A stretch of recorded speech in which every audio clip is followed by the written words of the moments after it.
So, welcome everyone to Event Insights. I'm Chrissy, Head of Content with Safe Events, and joining us today we have Lloyd Major. Welcome, Lloyd. Yeah, thank you, Chrissy, and hello to everybody who's online.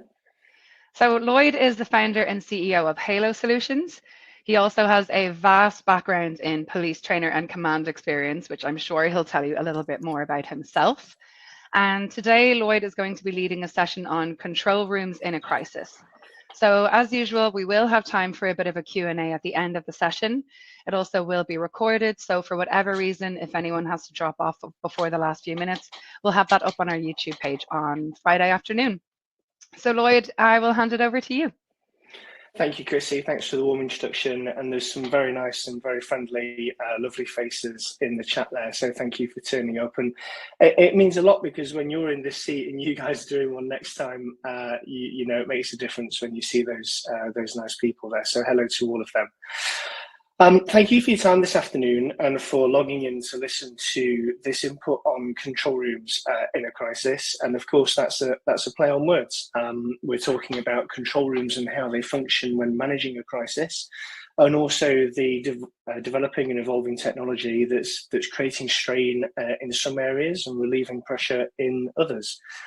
So we'll get straight into the slides. I've also included at the end a case study, which I'll come to when we get there, but it's very personal for me. It's the first time I've covered it in open forum like this, so I appreciate all of your support when we get there.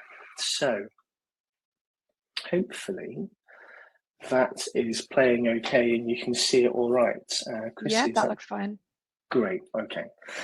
So then, the background image will become more relevant as we get into the slides. It's a teaser image for what's to come. But this is why we're here, and this is the buy-in to get you guys to stick with me during the webinar and not drift into Instagram or WhatsApp, and to go through this knowledge that we want to share together. So the moral buy-in for control rooms and the moral buy-in for today, and on screen there's three parts to that for me. For our international colleagues, and friends logging in from around the world, some of these may or may not be familiar, but I think the lessons translate whatever language and whatever country we're from. So on the left-hand side, we've got their Chief Superintendent, David Duckenfield. He was the senior officer present, although not the match commander, at the Hillsborough disaster, which killed 97 people. On the right-hand side, we have Cressida Dick, who at the time was an assistant commissioner when we had the tragic shooting of Jean-Charles de Menezes. And then in the centre, we've got the floor plan for the Manchester Arena. And whilst this isn't a deep dive into any of these three case studies, the connection between them all is what was written down, when it was written down, and the decisions that were made. So if we take a look at David Duckenfield, however you slice it and dice it, the disaster that took place at Hillsborough left some searching and awful questions for the police to try and answer. The top and bottom of it is they lied. They covered things up. They coerced each other to submit evidence. And for me, it's an example of what not to do. The independent record keeping, the notes that were written down, it's very easy to view these things in 2023 and look right the way back to the 80s and judge them by today's standards. However, log keeping, record keeping, writing things down is not a new thing. And there's nothing really that we can go back on with any independent verifiable accuracy from the decision makers on the day, which gives us any solitude or gratitude around how things were done. So decision making was very poor. The way that things were written down was very poor. The gates were opened on the outside, no doubt, to relieve pressure outside and reduce problems outside. However, the secondary decision making, what happens after the gates are opened, where are the resources on the inside to direct the fans that come in, that wasn't considered. So when we look at decision making and we look at the role of control rooms and what they're there for around the audit trail, auditing of decisions, empowering decision makers, none of that was present at the Hillsborough disaster. On the right-hand side with Cressida Dick, we've got the opposite. We've probably got an example of the best notes and the best decision-making that's been recorded in police history.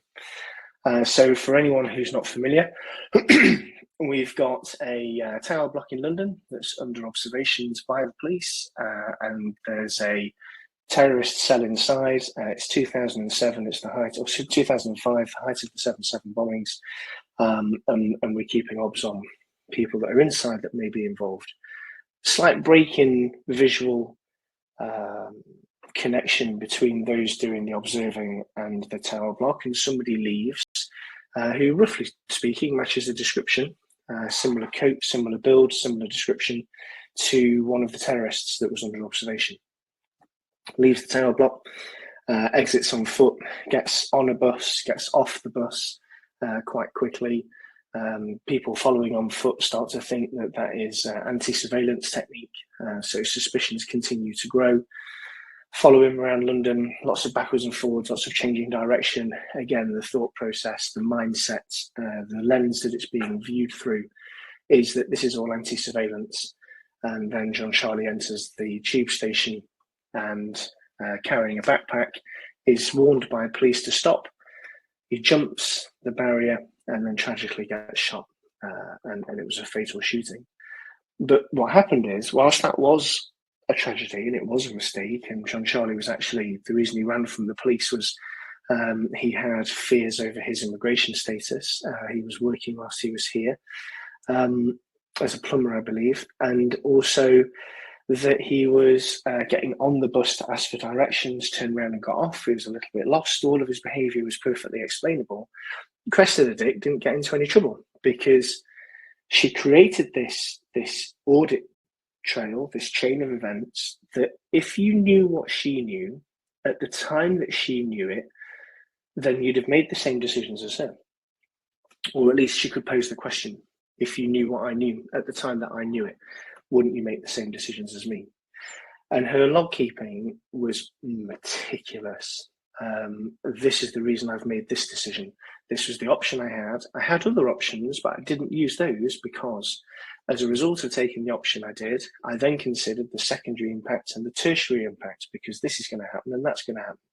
The most fabulous piece of training and the most intelligent piece of log keeping that I've ever come across. And it didn't do her career any harm. She went to the National Crime Agency and then came back as the Commissioner of the Met, top cop in Britain. Now, in the centre there, we've got the Manchester Arena bombing. And whilst we've got David Duckenfield, an example of what not to do, and Cressida Dick as an example of what to do, the centre image is a thoughts for what if it was us. So what if it was any of us that were here? And I've had the great pleasure of listening to Miriam Stone, who was operations director, in the room on the night that the bomb went off, and I've heard her first-hand account of how she felt and what she thought and what she felt, what she saw, and the decisions that she made. And then I've also had the privilege of going and having a tour of the building from the guys that were there on the night to understand it a bit more. And also, I was in the National Counter-Terrorism Unit at the time, based down in London, and saw the police side of the operation, the scaling and national response of detectives, and then the hunt for the bomb maker, Hashim Abedi, brother to the bomber. Now, what we've got in the centre here is this account from Miriam that actually, and she's well worth going to find if you can hear her speak for herself, but she passes the baton on and wants us all to learn from it as much as we can. That in the room on the night when the bomb went off, actually her first instinct was that a speaker had blown in the roof. That was that kind of shock, that noise, that bang. Looks up into the roof to check the speakers, and as her eye line comes back, she passes the monitors that are in the control room that have got the CCTV on. One of them has a huge amount of smoke on it, and as the smoke clears, it's immediately obvious what's gone on. There's an image, I'm sure, that will stay with her and everyone else that was there for longer than they may care to remember.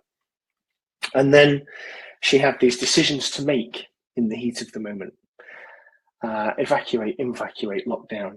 What do we do with the first aiders? Ultimately, processing that herself as a human being, the tragedy of it all, the shock of it all, but then realizing that, okay, I'm in command as well. The huge amounts of pressure on people in the room that they place on themselves to get up and run out and go and help. The person who's coordinating the medics wants to run out and provide first aid. And the person who's in charge of security wants to run out and be with the guys at the front and lead by example and help. And they're not doing anything wrong, and it's no criticism. And she didn't phrase it as a criticism. It's a human reaction.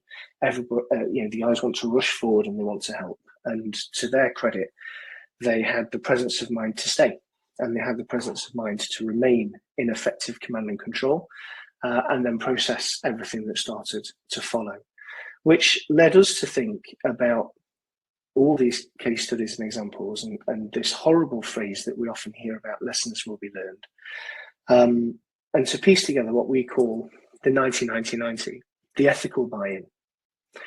So following a major incident and picking up on that gap in where Miriam described what to do and how to do it, we talk about what happens in the first 90 seconds, what happens in the next 90 minutes, and what happens in the next 90 days and beyond. So again, a little bit UK-centric with the methane there, but I'll explain the roots of this and where it comes from. But what we're talking about is, I have a fundamental belief, having worked in and around stadiums, events, operations, and festivals, that every single person I've come across wants to be safe. Nobody wants to go out and hurt anybody in our industry. They all do the best that they think they can and what they know. And they set out to try and do the best. That's my belief. There might be some sharks out there, there might be some corner cutters, but the majority of people I've met overwhelmingly want the best for the public and the best for their business. But there is a gap. There's a gap in skill sets and training and decision making, and what to do when these horrible things happen, and if these horrible things happen. So in that gap, whilst everybody is safe, we believe we can be safer. So recognize the fact that you've done loads of tabletops, you've done loads of preparedness, but the shock of what's coming and the shock of it actually unfolding requires you to just take a minute for yourself. Just breathe, process your own trauma. You may have friends, family, colleagues who are involved in the scene, and that's going to be incredibly challenging. Recognize that, own that, do the best that you can with that, pass that on, prepare for it, factor that into your tabletops. Your husband, wife, children have come to this event, you've given them a free pass, you've put them in the thing, and now they're there on site. Just let that sink in for a minute. It's incredibly difficult. So recognize the human element. Breathe, briefly reflect. Remember that you are well trained, you are well experienced, and you are well prepared. You can remember, you know the drill, and you can do it. People are counting on you. Emergency services. Alert the blue light services as soon as possible so they can swiftly aid your response, but be prepared to wait for a long time. 90 minutes maybe, maybe longer, 4 hours, as it was the case for some of the major resources to start coming for the Manchester Arena bombing. And this is because they need to RV together, they need to search, seal, clear the area, make it safe for everyone else that's coming. They need to very quickly understand. We're living through this in my home city now, where from 4 a.m. yesterday, it looks like there was in Nottingham some kind of incident. They haven't called it terrorism yet, but there's something where somebody ran out into the streets, stabbed a couple of people, stabbed somebody else to steal his van, took the van and started driving at the public. A major incident was declared, and it was live and it was unfolding and it was happening there and then. But it's then taken a number of hours, possibly at least 24 hours, to sort out the crime scenes and process everything. So be prepared to wait and be on your own. That's the space that Martin's Law occupies, with the kit and equipment around being well prepared to do what you need to do. When alerting the emergency services, there's a nice acronym here, and shout out to Pete Morris for including this. It's obvious really when you think about it, but of course, when we ring the emergency services, 999, 911, whatever the number is in your part of the world, It's good for them to know the exact location. What 3 words? Shout out to them is a great tool if you've got it. But exactly where is it happening? If we go back a slide to the arena, exactly whereabouts, so people can get in and get out. What type of incident is it? You may not know. Maybe a bomb, could be people attacking you, could be major water leak, gas leak, whatever it is that's causing catastrophe for your event. Doesn't always have to be terrorism, but it's good to let them know, because then they'll contact everyone else. Any particular hazards, because that will change the response. We saw yesterday on the news the fire department dressed in full CBRN kit. We don't know why yet here in Nottingham, but there's a hazard there that might have been identified, and they were well prepared for that. What's the best way in and out? Access routes, number of casualties and what condition are they in? That will escalate the trauma response that the ambulance service send. Who's already there and who do you need to come?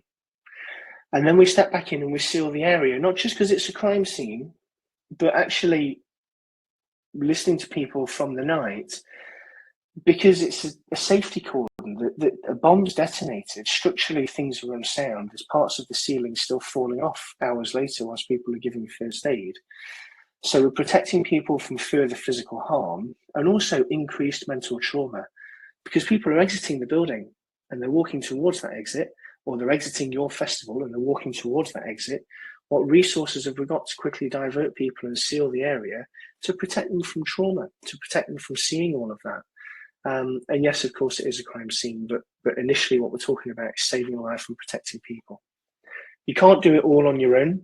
You're in the hot seat and you're saving life, and we'll come to this further in the slides, but raise awareness and fire it up the decision-making chain. Share responsibility, delegate upwards, get the venue owners, get the festival owners, get the arena owners, get the general managers, the people at the top of the food chain to start making decisions and start taking the things off your shelf that you can't yet deal with. Resilience, who's coming in tomorrow, if it's the second night of a 4-day show, what comms are we putting out, what media are we putting out? You save life, they can save the brand. They can do all those other bits that just don't need doing. And if you're at the top and you've put yourself in the decision-making chain and you've got nowhere to go, then split that responsibility and bring someone else in around you. Pressure test that, work out what decisions you want to make and when, but don't do it on your own, it's too much. First aid, we did think about, have we put this in just to make the acronym work, but actually when you follow it through and you listen to the people on the night, that support and that decision making and all those extra things that came was it's pretty much simultaneous, really, and a lot of these things are being shared out. So it's not a hierarchical list, it's just something that in the moment, in the absence of anything else, you can look at a poster on the wall and follow it through. And then you can start writing it down, and you can do your crested a dig, and you can say, well, I thought of this, and I thought of that, and I thought of the other, and I followed these 3 things, and then I did this, and that was why I did it. You'd have done the same if it was me. But every first aid resource you've got, no doubt, everybody who ran to that room on that night saved countless more lives than otherwise would have been lost, and prevented serious life-altering injuries that otherwise would have been worse. Holding people's shoes in place, using belts as tourniquets, all of the wonderful things that those wonderful people did, because they got as many first aiders rushing to that area as they could. The decision to evacuate or evacuate, are we holding people in or are we letting people go? There is no right or wrong, but the point is to write it down and record why.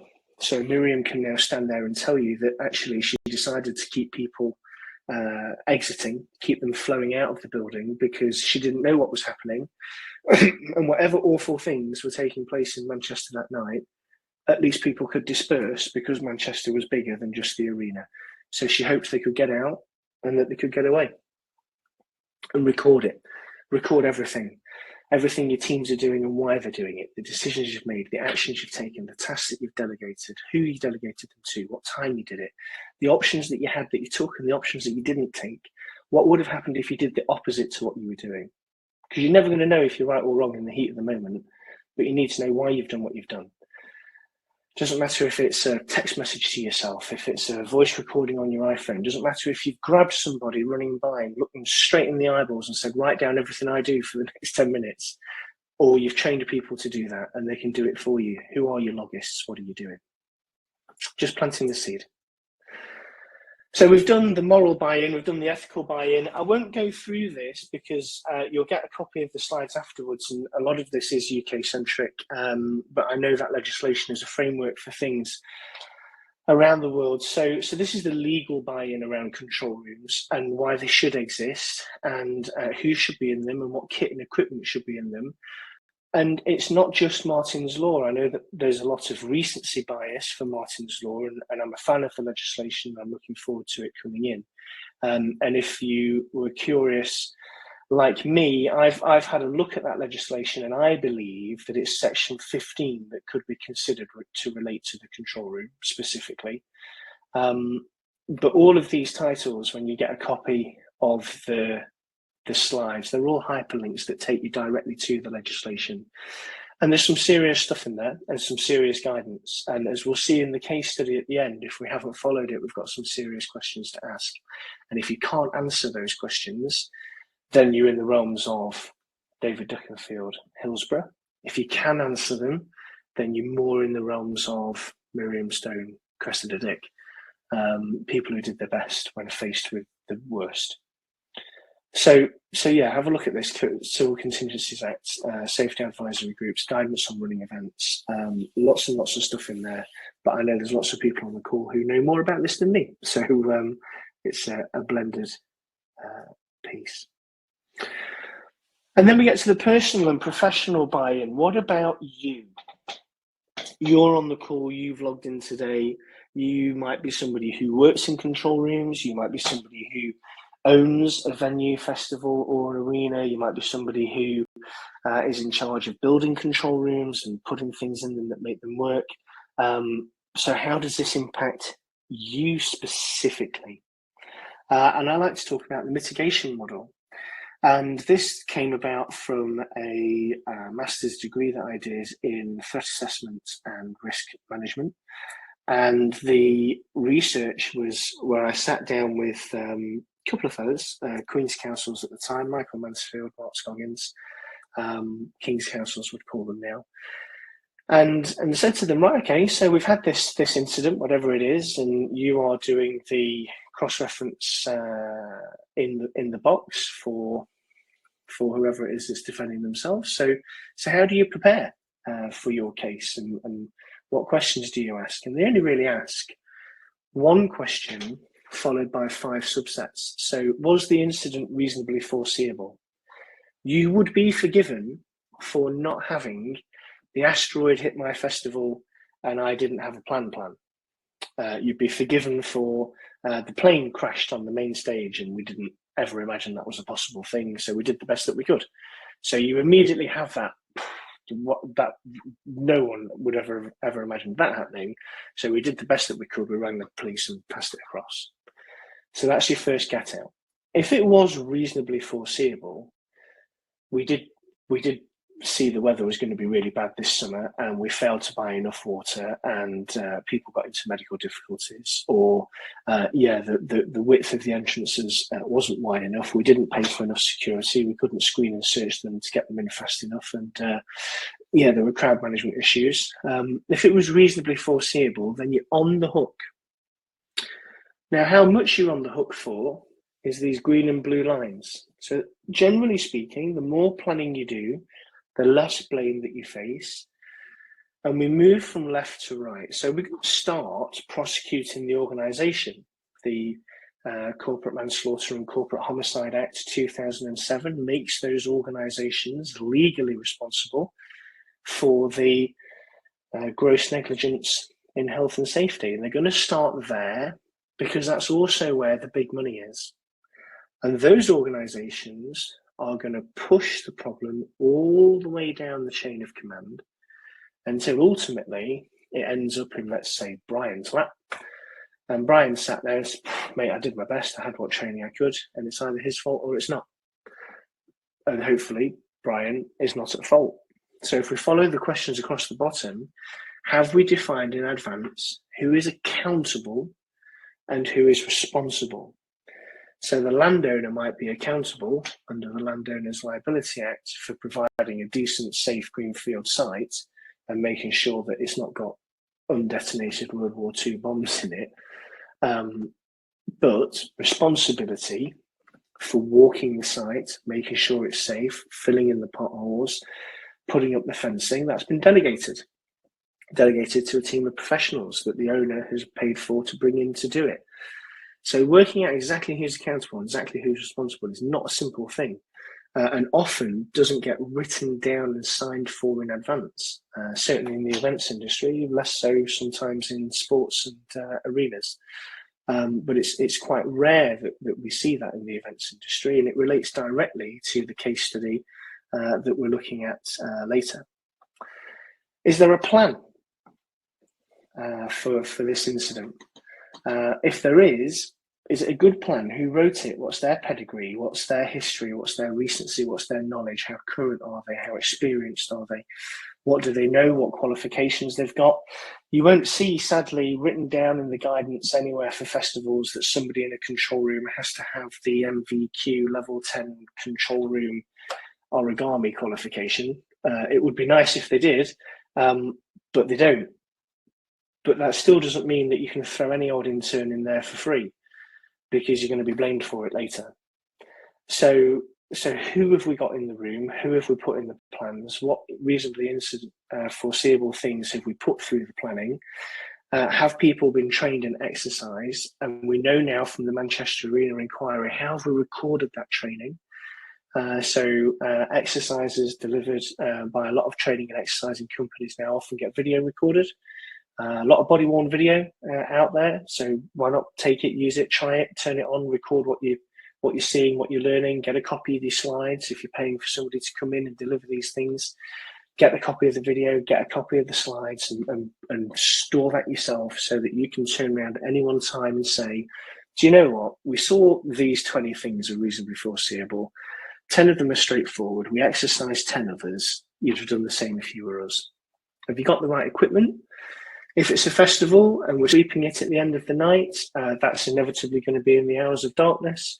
We're sweeping it for, I would have thought, anybody who's staying behind to commit crime, anybody who's staying behind because they've not paid for day two, anybody who might also be drunk, vulnerable, intoxicated, overdosed, any welfare concerns. And if we're sweeping this greenfield area or wooded area or area with a water hazard in it, and we haven't got a torch, whose responsibility is it to give us that torch? Well, the event organizer knew in advance that it was going to be finishing in the hours of darkness. The security companies then got responsibility to provide the staff. Is there anything in there where the security company have said to the staff, do you know, when you turn up, I expect you to wear exactly this and be carrying exactly this? And have they got any spare items in the back? Because if you don't have that one single torch, and I'm speaking from experience at Splendour Festival in Nottingham when we worked that, and you walk past that fairground ride that had that vulnerable person sheltering in it, and you didn't see them because it was dark and you didn't have your torch on, you didn't bother to have a look, that opens a can of worms, which is a chain of events which goes right the way through all of this, right down to just that one simple piece of kit, the torch. And the most that you do, the less blame that you get. So getting deeper into the subject matter then, when we talk about control rooms, we can talk about EOCs, event operations, JOCs, JSOCs, GSOCs, inside control, outside control, event control, race control, match control.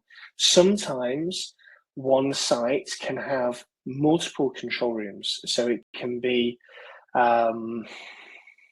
the venue operational control, the VOC for smaller issues, and then the EOC for emergency issues and incidents. Sometimes there's very prescriptive definitions between what is an issue and what is an incident, and which control room is going to look after what. So we can sometimes have Sierra control and Alpha control, and it's good to work out, if there's multiple control rooms on site, who has primacy, who is the top dog. Who is going to tell the other control room, actually, my decision is this, and you're going to follow this out? And what terminology are we using to define that? Are we using the terms gold, silver, bronze, strategic, tactical, operational decision makers? Maybe not commanders, but key decision makers. And when it comes to those key decision makers, how often do we come across people in the control room who work for a company, but the key decision maker is out and about on the ground because they own the company, or vice versa? And that doesn't always matter, because the owner of the company might have delegated a series of decisions and have a really trusted, really great control room operator they've worked with for a long time. I can think of a number of examples straight off the top of my head where that happens, and it works great and it works fine. But they're well experienced, well trusted, and they've documented what they do and why they do it. So in the absence of any of that, you have that major incident and you push it through that mess, then we're going to have some serious questions to answer. So let's take a look. Series of images here on control rooms. Some people have passions and hobbies in life. Some people like motorcycles, and some people like traveling, and I've got a thing for control room porn. So judge me as you will, but I like control rooms, and I like seeing them in all of their glory. Some of them more ropey than others. As we can see, it's often just somebody with a laptop. Sometimes they're much more involved, and there's a lot of technology going into control rooms, a lot of different multiple agencies, a lot of different radio channels, a lot of different partner agencies, a lot of different CCTV. Sometimes it's a dedicated room. Sometimes it's a massive dedicated room in a temporary event, map rooms, map boards, things like that. There's some people on there that you'll recognize, I'm sure. And sometimes it's a makeshift room at the back of a council room that functions just as well. And I like this image in particular because it's got everybody all the way around one table. That is indicative of a huge range of events across the world that are going to be taking place this summer. Lots of functional agencies with radio channels, WhatsApps, phone calls, all working together in the same room, if not around the same table. Some of the photos that I'm taking you through today are for some of the largest events in the world. And you may not have noticed them as they went through, and they may surprise you actually if you knew which ones they were, but it's not always the ones with the most technology in. Which brings us to technology, because a lot of events don't have control rooms. Sometimes people make a judgment call that they don't need them, and if they can justify that judgment call, it's fine. I've worked on event sites where there isn't a control room, and it's been okay. You don't have to have a control room 100% of the time. But if you don't have a control room, you probably have a command and control process. So can you run it from your phone? Are you running it from your phone? If you're running it from your phone, what access have you got to the logs and the spreadsheets, and what's the quality of the logs that you're making? And can those logs be edited before they're submitted to an inquiry? And therefore, what trustworthiness do those logs have? And how much of it, and I know it's a webinar, so I can't hear you guys, but I'm sure there's some sniggering, how much of it is run through WhatsApp? How often do we arrive in event control rooms and they say, oh, good news, we've got 5 WhatsApp groups. They're RAG rated. So we've got the red one for really urgent stuff, and the amber one for things that we need to know about, and the green one for stuff that's just being recorded for the sake of recording it. And then we've got a couple of other WhatsApp groups for media, and then the executive command kind of WhatsApp group. And there's probably across those 5 groups, I've had it before where I've been in 5 groups and there's been no less than about 750 people in them. And it's just noise. And how do you manage incidents, and how do you control the data, and how are you ever going to export that to an inquiry 90 days after anything's happened? Because it's not just about running the room on the day, it's about those 90-90-90 principles, and what does it look like? And the simple thing about WhatsApp is, if people don't join the WhatsApp groups, then they're immediately in the dark. So how can we share photographs of people, and how can we follow the legal compliance around data protection and everything else when WhatsApp is at play? So it's a huge challenge. And do they really work? So essentially, control rooms, when you break them down, are about inputs and outputs. and they go through the sausage machine, which is the key decision makers.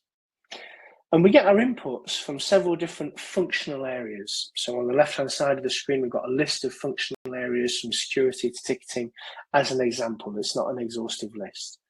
They are going to contact the control room using radio, phone calls, WhatsApps, or other technology. And then in that control room, they need to manage it, but it's often the same human being, the same person who's managing simultaneously sometimes a number of radio channels. We've got a big event this summer. We worked it last summer, and one of our team was listening to 4 radio channels at once.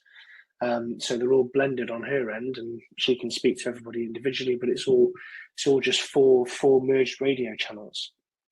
And then on top of that, you get the phone calls. On top of that, you get the WhatsApps. And then if anything happens at the output side, it's okay when it's fairly routine, and we've got something simple coming through and passing through the sausage machine and being put out the other end. But we come back now to those key decision makers. Who's in that room? How are they managing those comms? How are they keeping them like Olympic runners in their running lanes, and then sharing the information that needs to jump across the lanes? And I've got a theory, and it's probably for another day and probably for another course or input or something that we might do with Mark later. But I've got a theory that in the blue light services, particularly in the UK and Europe, we've spoken about for a long time gold, silver, bronze, and we've spoken about the Joint Emergency Services Interoperability Programme, JESIP, and we've spoken about harmonising everything that the blue light or emergency services do. And the gold, silver, bronze structure has been phased out or being phased out. It's being replaced with strategic, which is gold, tactical, which is silver, and operational, which is bronze, strat, tac, and ops. So shoehorning or forcing via SAGs, via bombastic police commanders or fire or ambulance commanders or other people that have a strength and a command and control hierarchy and a disciplined organisation 24 hours a day, every day, that respects that chain of command, really doesn't cut the mustard when you've got human beings who work largely freelance, come together for an event, may not have met each other before or have met each other before, and they don't outrank each other, and they don't really have any leverage or ownership or power, soft power or real power over that other person. So assigning roles works really well, and explaining what the roles are, pushing it through tabletops, identifying where decisions can be made and what decisions can be made without having to refer upwards is crucial. But I do believe in the events industry, there are some things you need to refer upwards that you need that 4th tier. Because unlike the blue light services, in the events industry and in venues and sports, somebody owns it. Somebody owns the brand, owns the building, owns the festival. And they're going to have a view on what the rest of us do with it. Now, the hot knife that slices through that butter is, of course, saving life.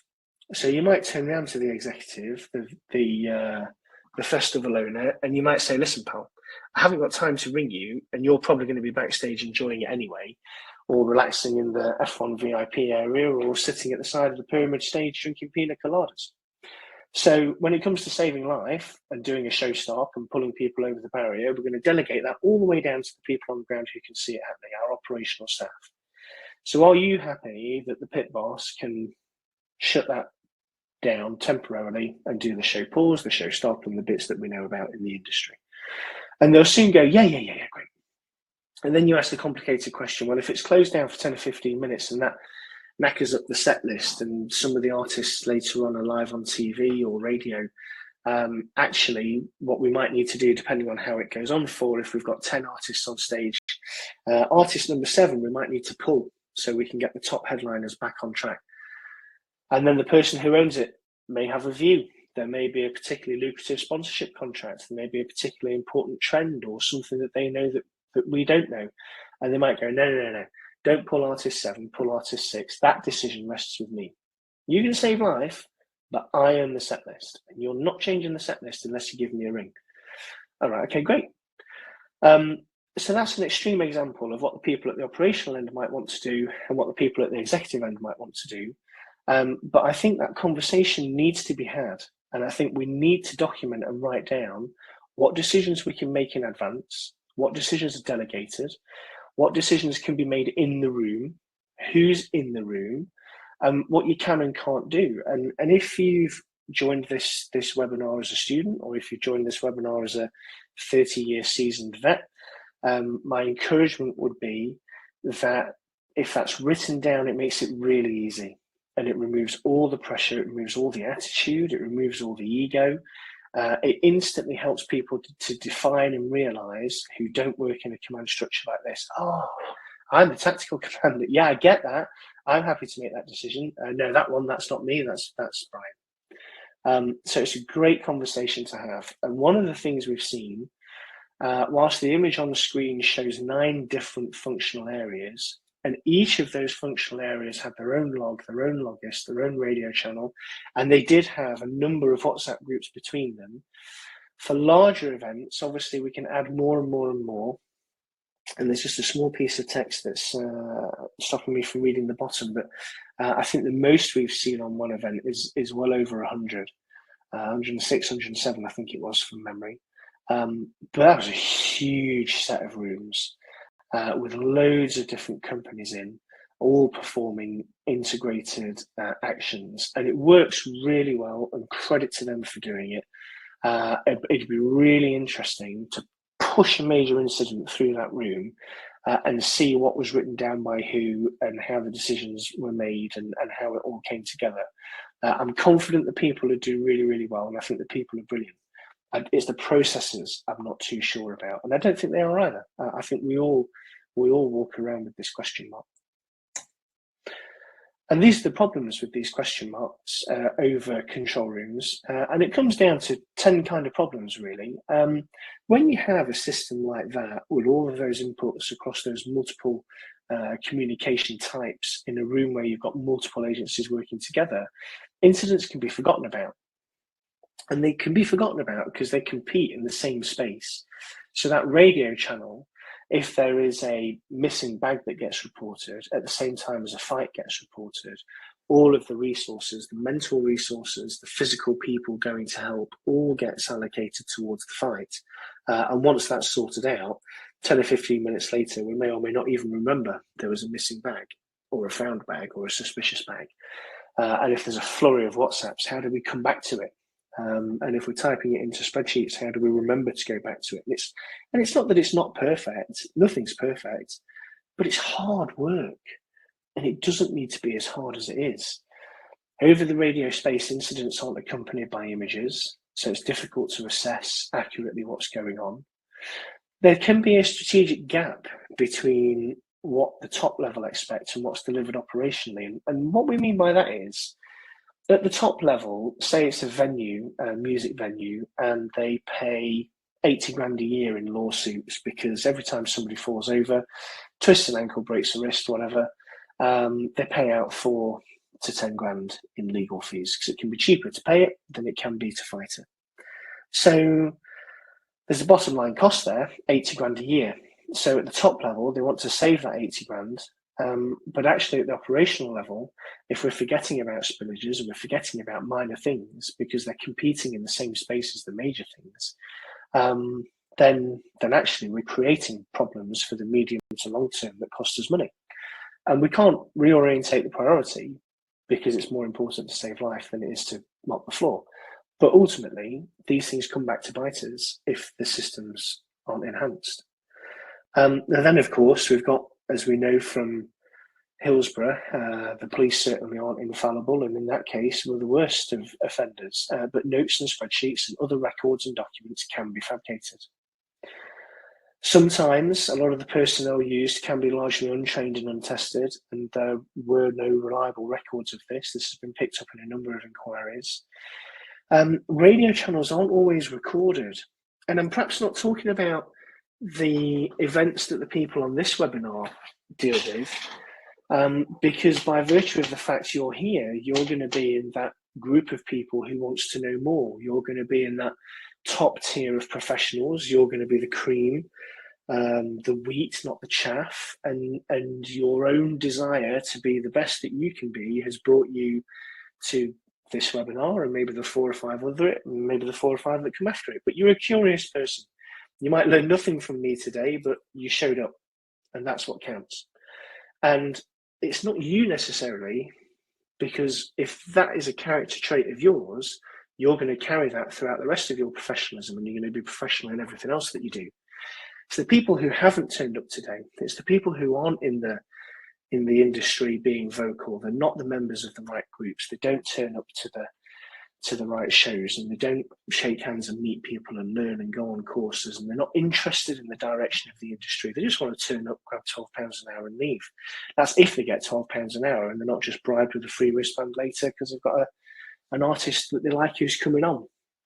So in those vast majority of events, less than 10,000 people, they are untrained, they're untested, there's no radio channels being recorded, and it creates lots of issues for us when we have analog and manual systems competing in the same space. There's no corporate memory or governance, no evidentially robust way of organisations sharing data, and no real way of confirming that all the staff we've paid for have turned up. And I'll go one step further as an emerging trend, certainly post-COVID. Yes, ghosting is an issue. And I think unfairly, security companies get tarred with that brush when we've seen some horrific ghosting from traffic and medical companies. But for some reason, you say ghosting, people think security, and I don't think that's accurate or right. But when people turn up, those security guards who are using fake IDs haven't actually passed their SIA test. Somebody passed it for them. They're being paid cash in brown envelopes. They've subbed and subbed and subbed and subbed.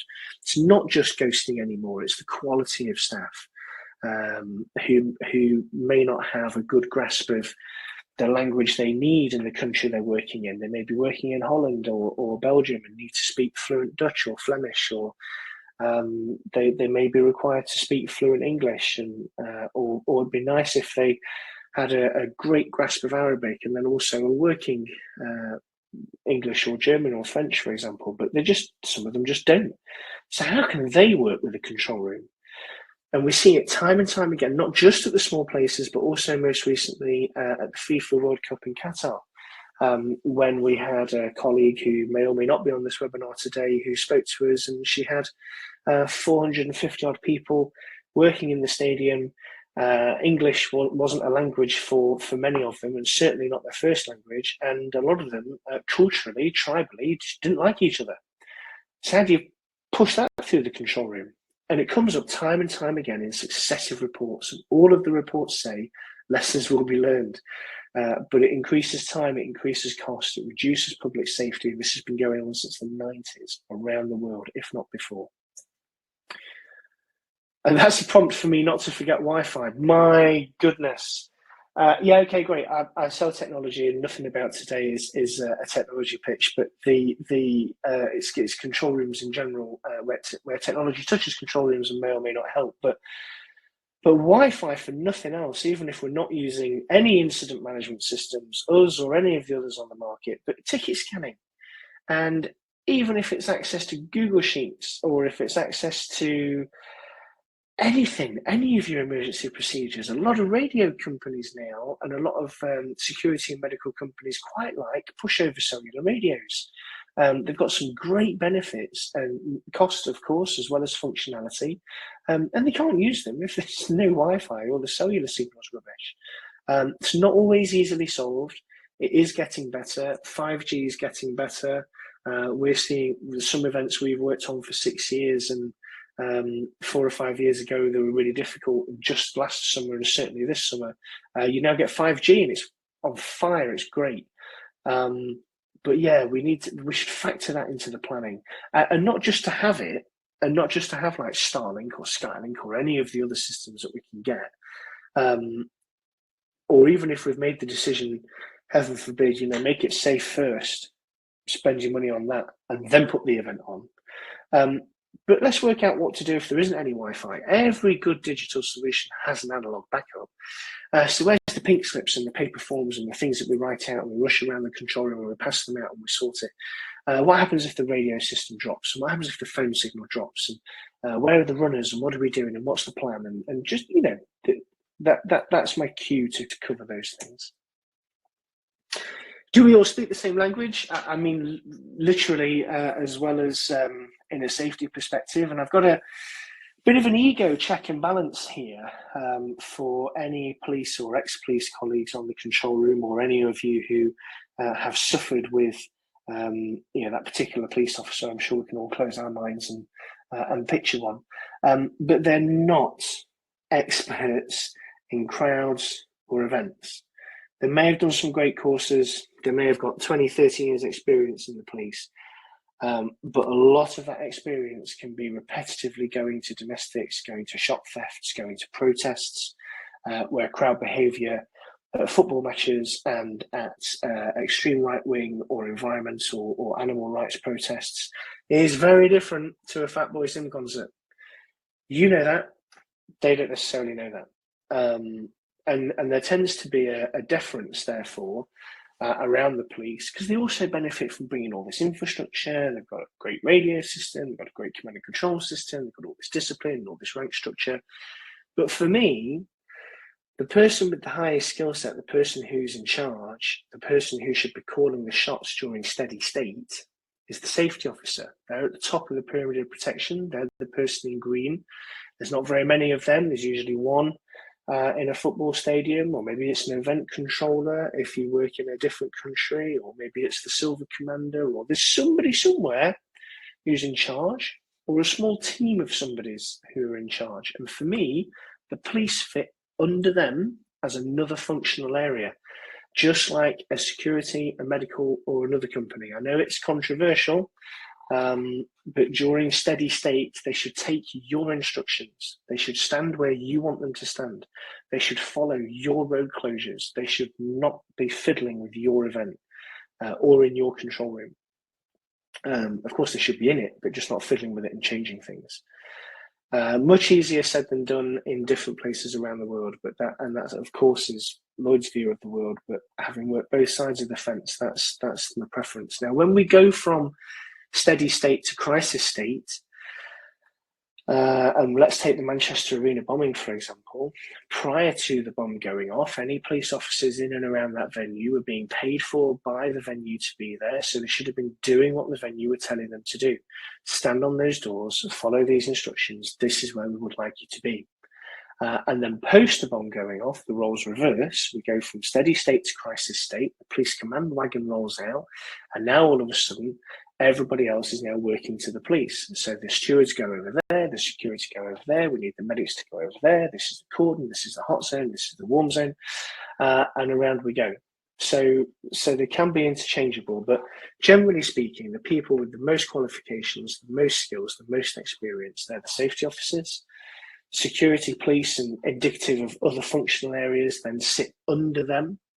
And then under them are stewards. Largely unqualified, or certainly lower end of the qualification scale, high transition and casual staff. Often it's not seen as a career path. People do it sometimes for fun. They enjoy the show, they enjoy the event. So lots of them and much less skill. And sitting alongside that, of course, the police and the emergency services will use the JDM, the Joint Decision Making Model, to make all of their decisions. And that may not be the same way that everyone else approaches their decisions. So they can speak to people with a different vernacular, different terminology, use words that aren't immediately obvious when asking questions.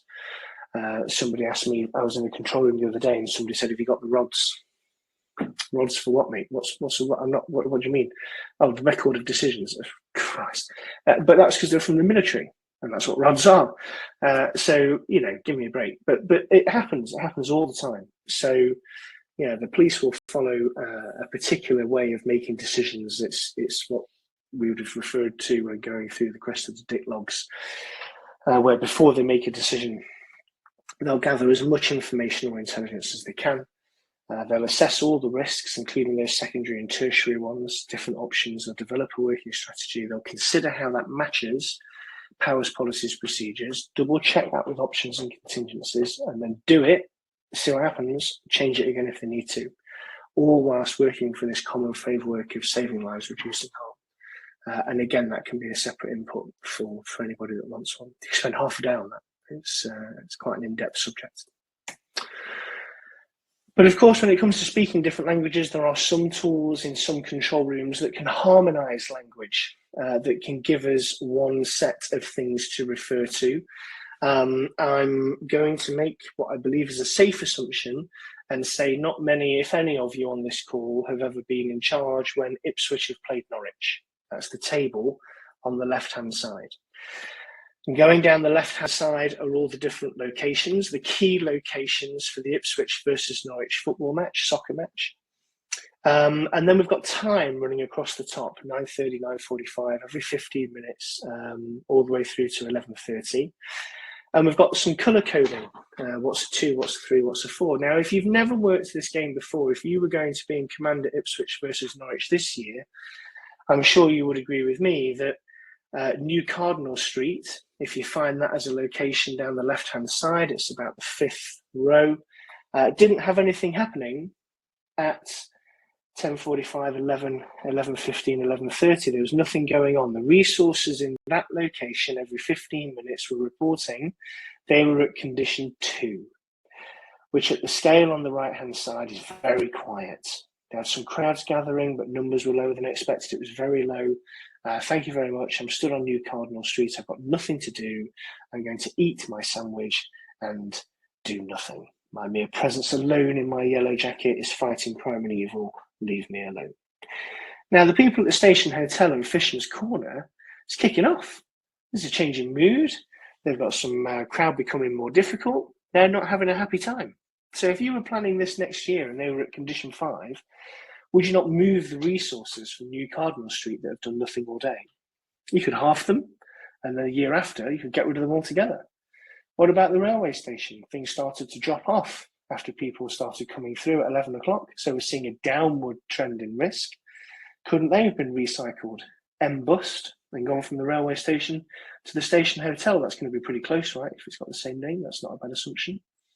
So what we're saying is, in the absence of any skills, training, command courses, 5-day courses for $4,000 here and there, whatever it is you've done, we've immediately got one common language, one common operating picture, where no matter what background you've got, if you're holding this in your hand and you're told to look out a window and describe a crowd, you're going to go, yes, about a 9, mate. I can see what's going on. I'm stood in it. I've got a sense for it. This is definitely a 9. And what that gives you across your chain of command, across your 90-90-90, is the opportunity to then plan, refresh, review, and proactively reduce risk, which for me is what control rooms are all about. Spot the crisis before it happens, see the escalation in mood, see it a year earlier through your debriefing process, through your intelligence gathering and everything else, and deal with it in advance. The control room is all about this audit trail, this quality information gathering and sharing, so that we can analyse the trends. If you don't record it, you can't analyse it, you can't do anything about it. And it doesn't matter if you use that attention indicator, you make your own up, but at least you're turning around and you're saying, yeah, I've monitored the tension proactively, I've reported against it, now I can do something about it. And year after year after year, if you get the same results, you've also got enough evidence to go back and you say, well, you're charging us for policing.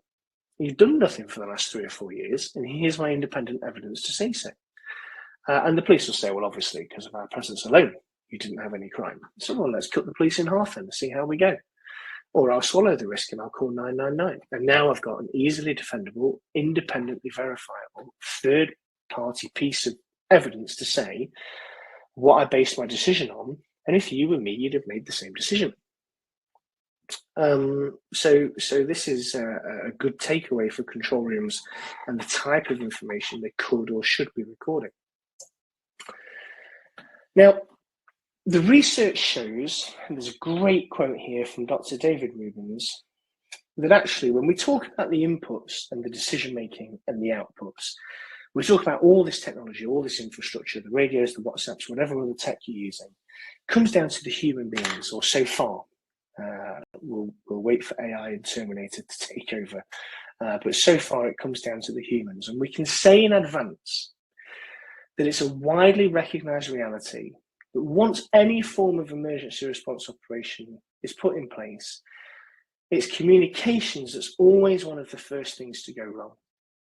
I don't know if there's anybody on the call that would strenuously disagree with that, but we've got some FAQs at the end, and it's a good thing to cover off. But usually, all the successive public inquiries, all the people that you meet, all the experience that you've got, generally shows that when it comes to the comms, they're the first thing that go wrong, and we know it in advance.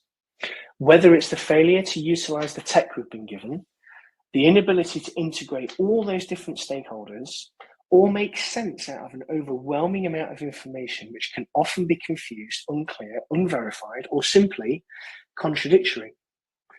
The simple fact is that a failure to manage the challenge of comms and information exchange in a volatile and unstable environment is sadly highly predictable and highly disruptive. And that's because of the effects of stress on the humans. So when we look at Miller's Law, they're the limits of short-term memory. And actually, it shows that when people are presented with a number of various stimuli, performance is near perfect doing 5 things at once, but it declines the more things you have to do. And on average, people can do 7 things at once, plus or minus 2. So I come back to the slide earlier where we had that control room and we had 106 functional areas. I've actually been in a control room that had 30 odd functional areas, and they all reported into one person who also had the responsibility for doing some tea and sandwiches at lunchtime. And it was a very tame event. And that lady did go and put a bit of a buffet on, a bit of a spread, and people would come and have a buffet in the control room, have a laugh and chat. And it was all very British, it was all very lovely. But quite frightening at the same time, and inevitably something that occurred which put that system under stress, and it was quite a challenge. The people were great, and everybody dealt with it really, really well. But the processes then evolved a couple of years after. And you won't know necessarily until you're in the heat of the moment whether you're sat next to a 7er or a 3er or a 5er or whoever it is. And an extreme example of this was when we had a report of a kidnapping, and a security company wrote it down. They wrote the registration of a Audi A3 in black. And the chap passed it to me, and I picked up the piece of paper and walked across the room to push that out over the police channel. And I looked at it, I couldn't read his writing. I thought, that's really important, I need that registration. So I turned around and went back to him and said, hey mate, what does this say? And he couldn't remember. And it had been seconds because he was under that much pressure. He was trying his best, he was trying really hard, and just couldn't do it because of all of the different things they were doing at the same time. Because short-term memory, especially under stress, is only going to last around 30 seconds. That's why your incidents get forgotten. That's why they need to be written down. That's why they need to be followed up. That's why the control room's a 2-person job. 1 person listening to the radio, 1 person writing things down.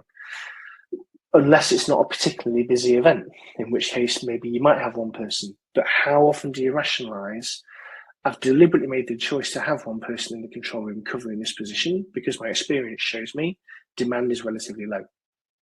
Do you write that down a week or 2 in advance? Do you record it anywhere that actually independently couldn't have been produced a week before the inquiry, 6 months after you made the decision? Are you opening up a door to your own personal challenge under that legislation for you being sued and you getting into a lot of trouble, as we'll see in the case study at the end, which is now. So on this case study, I've had a chat with some people about whether I should include it or not.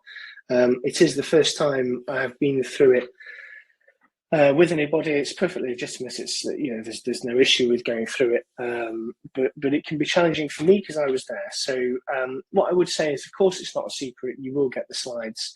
There may be people on this call who were involved, and this isn't a stab at them. We've all got things to learn, and I have made it anonymous. And to my deathbed, will not reveal who was involved or what was going on. But I've done everything possible to remove any blame. Any company details, any event details, and this is purely a learning opportunity. So please take it in the spirit that it's intended, for the enhancement of public safety, not for the denigration of anyone who was involved. And hands up, I was involved as well. I was involved in the planning stage. This is 7 or 8 years ago for me now. The legal claims were concluded. I had the very unfortunate position of going to court, of being an expert witness, of going through all of the legislation and recounting what happened.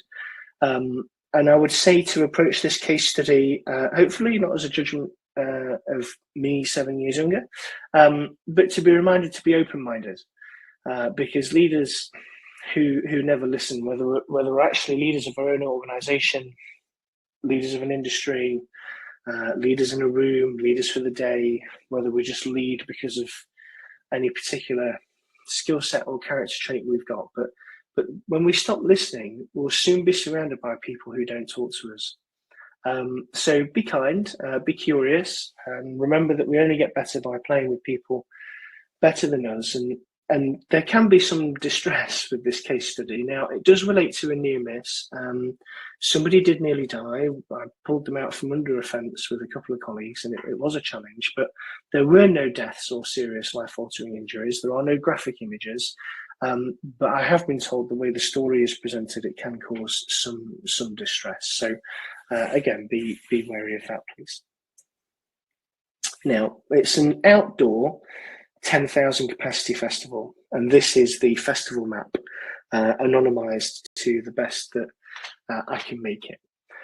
And the things that I'm going to pick out for you on the map relevant to what happened are Music Pavilion 1 and Music Pavilion 2, which are essentially two tented structures. And in the corners of Music Pavilion 1, you can see emergency exits at the top, to the right and to the left, EE. And at Music Pavilion 2, you can see two emergency exits to the side. Now, this is an event that, because it hit 10,000, it came to a safety advisory group. I sat on the safety advisory group and was told that this site could easily fit these people. And my first question was, well, how many people fit inside the tents? To which I was told it was, well, maybe about 5,000 or 6,000. All right, okay. But you've got a license for 10,000. Yeah, we're only selling 8,000 tickets. We've got loads of space, loads of space, loads of space. Don't need to worry. Right, okay. But all the people can't fit inside the tents. To which I was challenged over my experience in the industry. Well, how many festivals have you put on? Well, fair enough. It's a round number. It's none. But I've got a view that you've got 3,000 untented people, and they're gonna want to see the show, right? And you've only got two places for them to go. Yeah, but they mill around. We've got these positive points of attraction. We've been to the emergency planning college. We've done this. We've done that. We've been in the festival industry 30 years, and people spread across toilets. They go to different bars. There's crossflow of people, and people move from one tent to another. We've staggered the artist list to draw people out, and they came up with all the answers. And it was okay. It was fine. We thought, yeah, okay, right, fine. Here you go. Here's your license. Let's go. Now we'll keep that picture there, and we'll bring this up. So this is Music Pavilion 1, and it is erected in this correct place as per the map. And we've gone to inspect the emergency exits. Now, if you're looking at Music Pavilion 1, on the map in the top right-hand corner, where the N is at the end of the pavilion, you can see what look like little yellow squares sticking out on the right-hand side. We never did get an answer to what they were supposed to depict, but there's nothing on the map that tells you there's going to be a tower light in the corner. And the purpose of bringing this image up is to show you two things. This is the emergency exit that you're looking at. Now, there shouldn't be one on the map, on this side of the tent. We're on the left-hand side of the tent next to the grass, as you can see. And it's also in the wrong place because it's actually in the car park. So if you look at the map, there's Music Pavilion 1, there's a row of buildings, there's a row of cars, then there's some grass. They've moved Music Pavilion 1 to the other side of the buildings on the day because they thought it'd be nicer. Didn't match the site plan, didn't match the map. But it's up now, and we've turned up and we've gone, oh, it's there. Right, okay, let's assess it for safety. I said, don't worry, we've got all the emergency exits all in the same place. Right, okay. So let's have a look then, and let's see where we've got this pinch point here where we've got a tower light. Where do the people go when they come out? If they want to turn right, they can't go anywhere. Well, don't worry, because they'll turn left. Right, okay, but you've got a bar look when they turn left. So when they come out of the tent and they evacuate, where do they go? Because there's stuff in the way. And there isn't enough space on the car park to fit the people that are inside the tent. And not only that, but that's your emergency exit, and it's actually closed, like it's fully looped together. And not only that, but when you open the tent, you've got all the back of stage stuff to climb over. And actually, once you've climbed over that and you go deeper in, you've got all the cases. So we're not happy with your emergency exits, and it's like 2 or 3 o'clock in the afternoon now. The site's open and people are coming in. And my question to you would be, when would you cause a show stop? When would you call a show pause? And have that running through the back of your mind throughout the whole case study. Because right now, life's not in danger, but it's reasonably foreseeable that it fucking will be, because that's a bad idea. But everybody gives us some reassurances. They've got the construction crew on site, and they're able to make changes and adapt everything inside. It's closely monitored by us. And ultimately, after they've adapted everything and they've got a decent enough emergency exit, it of course becomes a smoking area. So the crowd wander through, they sit down, and inevitably become their own trip hazard, their own fire hazard. There's waste sat there. It's hot inside the tent, so they come out to take a breather, and that's Music Pavilion 1. And we're now going towards 6, 7 o'clock at night. I think it's getting a little bit later. So lots of issues with Tent 1, even after they resolved the physical construction ones. Now, before I move over to Tent 2, I want you to look at this image and look at the sponsored Brothers Bar there, which is, of course, not on the map. And look over the back of that, and you'll see a circus tent, a tented structure, which, according to the map in the top right-hand corner, should be Bar 2, which is an open-air bar. Because, of course, Music Pavilion 1 has moved further to the southeast. But actually, that circus tent that's not on the map is indeed, for those of you that have already guessed it, Music Tent 2, because it's moved.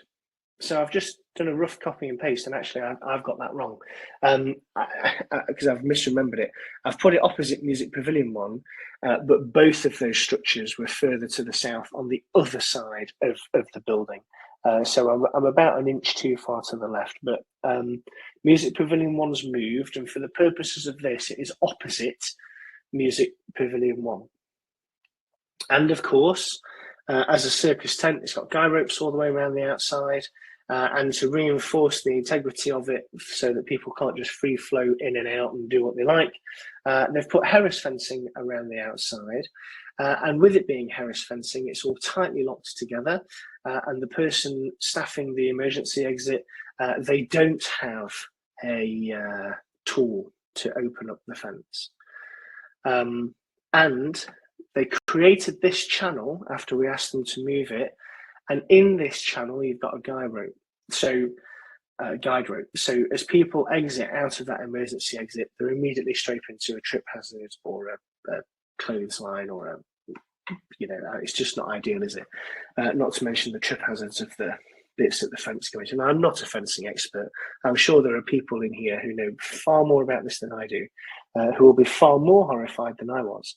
But you can also see people coming the other side of the fence with their shirts off, shirts around their waist, down to their vest tops, shows you the kind of heat that was inside that tent and the fact that people are coming outside to escape the heat, just like they were doing in tent 1. In fact, so many people came out that what you've actually got now is you've got people queuing up to get in, and you've got people that have come out to escape the heat, which has become an impromptu smoking area. So now people are trying to monitor the capacity of their tent in the main entrance, which was also the main exit. It had an in and out separation. And they're not monitoring the capacity of the spontaneous smoking exit, because people are just climbing out the underneath of the tent. So it's filling up and filling up and filling up at the front, and people at the back can't get in. And then the queue stops because they stop letting people in, and it doesn't move for such a long time that you start to get disorder in the queue. People then realise that if I go out, I'll never get back in, so they don't leave. So there is no cross flow of people, and you've just got people queuing up to get inside the tent. And then they start spotting their mates. So they start trying to lift the Harris fencing up to get people in. Security can't get there to stop it because they have to fight through the crowd to get out round to the back to the smoking area, or they have to fight through the crowd to get to the front. It's reasonably foreseeable what's coming, isn't it? And by the fact it's a case study, you can tell that we're going to end up there. But I would, again, remind you, at what point would you cause a show stop? At what point would you call a show pause? We go up into the stand. So referring to the map in the top right-hand corner, you've got that row of cars, and written there in white, you've got main stage, and you can see a physical building. That building has a stepped grandstand in it. So right at the edge of the grandstand, if you see the blue dotted arrow with the white car, and I'll put more symbols on this for the next presentation, or I'll cover it off in the Q&A, but pretty much I'm stood there. All these photos are my photos. And I'm stood there, and you can see that people are queuing up to get inside tent 1. They're the people on the bottom end of the picture. Then there's a row of Harris fencing. Then they're queuing up to get inside tent 2, which are the people at the top end of the structure, because both tents are opposite each other, because they've moved. And nobody can get in because the tents are full. No security presence. There's 5 police officers on site. And seconds after this photo was taken, the Harris fencing at the top, we see give way. And then a girl on the other side who was in the smoking area gets trapped underneath. And I'll have the harrowing memory forever of the Harris fencing pressed against her face as she struggled to breathe. Nobody in the crowd can see it other than those that are immediately nearby, which gives us the unfortunate responsibility of rushing to the bottom of the steps. We went into a quick V formation, and had to fight our way through the crowd,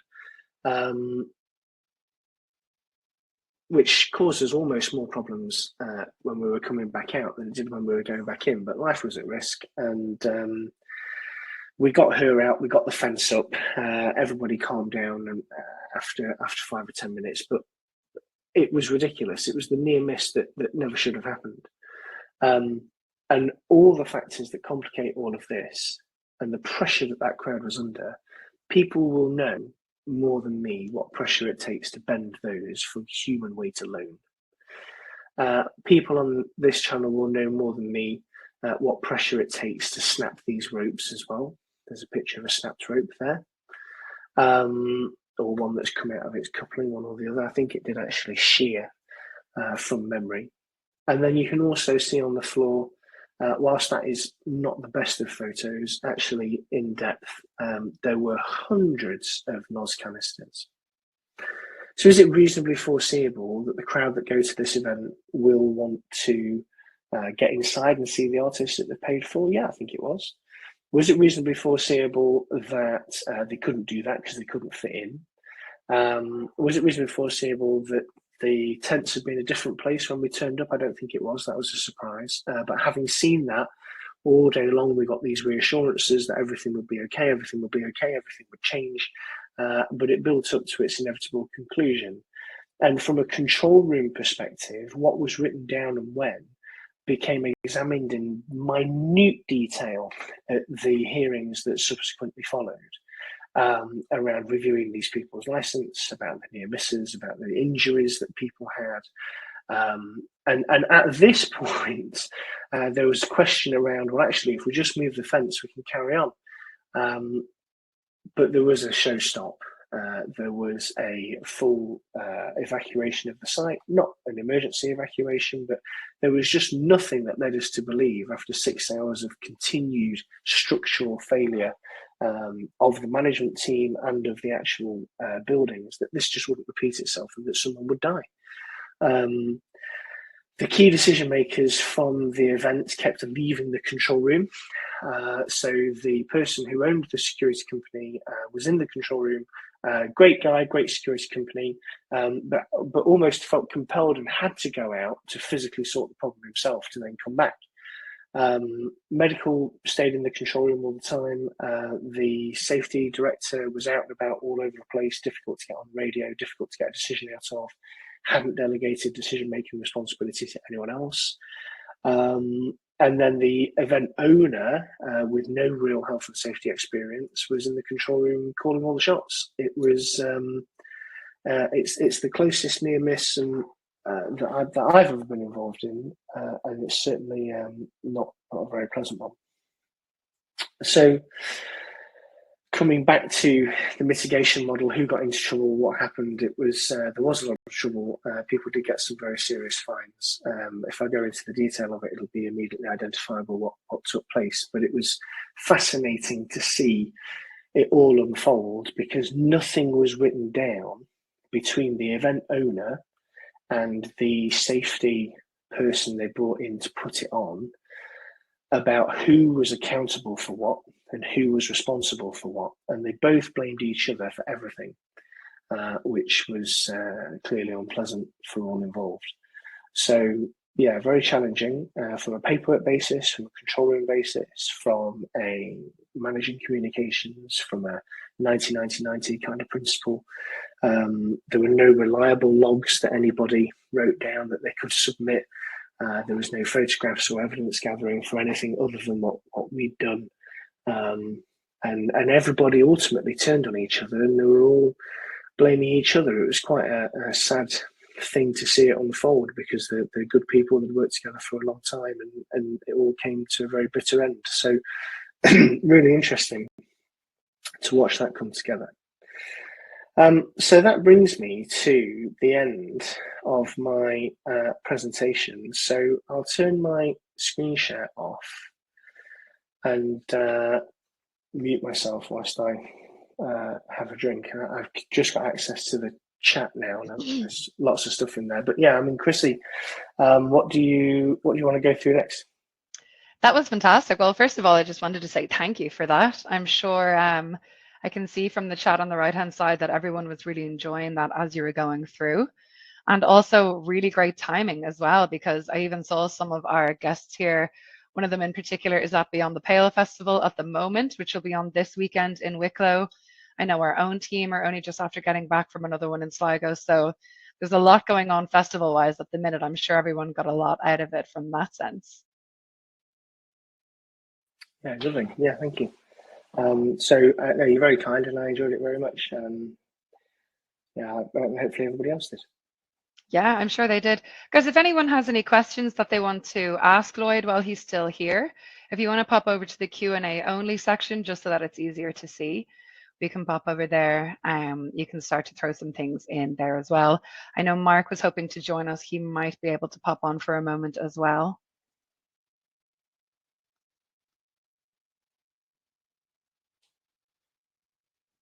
Oh yeah, I see Aaron here was with the team at Wild Rates in Sligo. Yeah, they said it was a brilliant festival. They always really enjoy that one. There you go, Lloyd. If you want to click on the Q&A part there, you'll be able to see we have a question from Angela coming in. Oops, I've clicked speak button. Hang on, chat Q&A. So what is the minimum size of event that requires a control room? Currently working on an internal company event where we expect 1,000 attendees. Do we need a control room? Really interesting question. So I suppose if we looked at that in reverse, the question would be, how comfortable are you that you could adequately collate, disseminate, respond to anything that occurred? So if it's 1,000 people coming and it's an internal company event, you could say that they're professional business staff. So you could look at the crowd, the makeup of the crowd, and you could write down what your assumptions are and your evidence for those assumptions, what they'll be wearing, how inebriated they'll be, the likelihood of drink or drugs, how compliant that crowd are likely to be in the event of being given instructions if they're all colleagues and everything else. So they're a known group of people.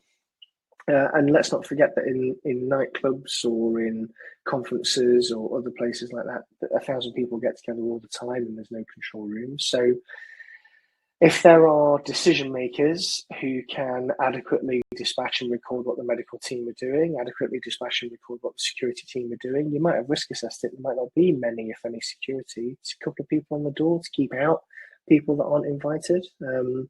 If you've got control of that and you can write down what you've done and why, I don't think there's a prescriptive answer. It's all just about documenting your decisions and framing it in such a way that if anything does go wrong, and me and Chrissy came up a month later to go, well, why did you not have a control room? Actually, we can read your notes and go, yeah, we'd have made the same decision, actually. Because it's a great example, because we're likely to be an example of your peers that are going to judge you if anything goes wrong. You know, better to be tried by 12 than carried by 6, all of that sort of thing. So if you've got something that can record your decisions, something that can help you manage it, I would say that you probably don't need a control room, but you just need to document why. And that could be controversial. So if anyone thinks any different, then shout it.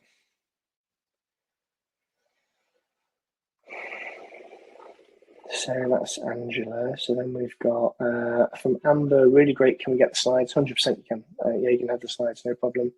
I'll share those with Chrissy, and I guess you guys will disseminate them. Yeah, exactly.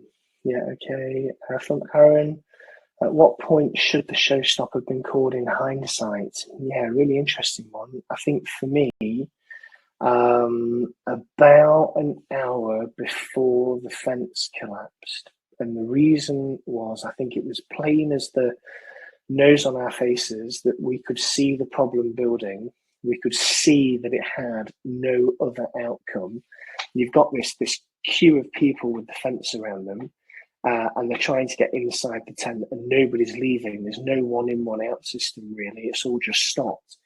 And if the fence hadn't have collapsed through the weight of the people, then there definitely would have been some kind of disorder. We were 2 hours away from the main artist taking to the stage, which was Skepta, who was just on the peak of his popularity. I think he was just in the charts that weekend as #1 for something, so grime kind of events. And it was obvious which way it was going. It was, you turn the bath tap on, the bath's going to fill up. There was no other alternative. So I think we should have stopped it before the incident happened. But it's the event organizer was obviously hoping that it wouldn't. And it was a lot of discussion to try and get them around to our way of thinking. So yeah, about an hour earlier in hindsight. And I'd be much more confident in calling it early. It's like Murphy's Law, isn't it? It's the experience that you need that you only get about 30 seconds after it happens. So yeah, thankfully you can learn on the job, and nobody was really seriously injured. That's interesting, Lloyd. It kind of leads me to one of the things I wanted to throw at you, which is, realistically, how can we train, how can we get experience of operating in control rooms without literally being operating in a control room? Or do you think that's the only real way to kind of blood yourself and find out how you react when things go wrong and stuff like that? We get asked to develop this training all the time, and we've done elements of it, and we do it with good clients who know control rooms anyway. But it's always an interesting one for me as to how you train people in that environment without actively being in it and having that responsibility. Yeah, it is a tough one. I think the toughest thing to do in tabletop exercises, I mean, you and I talk about tabletops fairly regularly.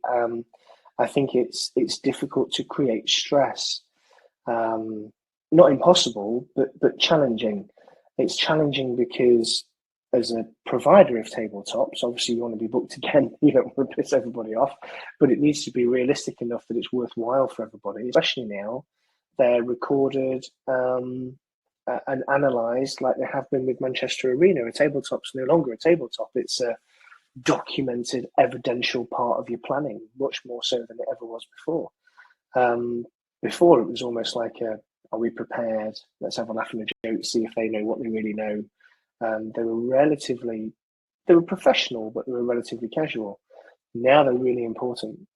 So simulating real-time pressure, real-time stress, real-time noise is a financial burden. It takes a huge amount of planning and resource. You'd have to pay a lot of those people to be in that room weeks before they're able to be there. Video simulations can help. Case studies can help. Even running this case study as a tabletop, what would you do next? What would you do next? What would you do next? This has happened, this has happened, this has happened. But simulating attack from every angle is difficult without scaling all those angles up. So quality tabletopping, I think, is the best we can do, particularly for events that repeat year on year. There's an interesting question here from Bjorn about, is in the TOC for an event with 70,000 people, most if not all are volunteers, how large should our control centre be? He doesn't have any say in that. So I think for that number of crowd, it's got to be at the higher end of the professional setup. So if every functional area has 2 people sat at it, then I'd kind of do the maths from there. And I say 2 people because with that number of attendees, somebody's got to be listening, somebody's got to be doing. And it can be a lot for one person to do. And in the absence of creating a control center that can absorb that, by default, you're building one that can't, in the foresight that you know that potentially that's going to collapse. And that's a dangerous position to be in because it's reasonably foreseeable. So if anything does go wrong, somebody's going to turn up and ask all those smart questions, and it's going to be really difficult to defend. How large it should be really depends on how many functional areas you've got: medics, traffic, stewards, security, and I'd have 2 people per team, ideally not working any longer than 12-hour shifts, which is another interesting hot topic to debate in the industry. Tony, I think to add to that, Lloyd, need to be aware of where the venue is and what controls you have within the venue management. That's really insightful because if it is so I went to see Coldplay recently at the Etihad Stadium there for Man City. And obviously that's a purpose-built ground that on any other football match has got all of its public address systems, all of its infrastructure, all of its existing technology and capabilities, and it's got a festival in the middle. So yeah, top point from Tony, because there's a lot that would have benefited from. But if they'd have held it in Heaton Park in Manchester, it wouldn't have benefited from. So yeah, top point, mate. Thank you for that. Thoughts on a secondary control room if the space in the primary location is limited? Question from Chris. Secondary control rooms are an important feature if they're not always cost effective, they're not always available. I know for a huge amount of community events, the secondary control room was always we'll exit from the site and go to the nearest local authority one or fire brigade one or police headquarters or something like that. There was a general catch-all caveat kind of paragraph in the event management plan that if anything happens on site, mass loss of power, flooding, CBRN incident, likelihood of it being slim but not impossible, all of these things, then we'll decamp and go to the nearest purpose-built place.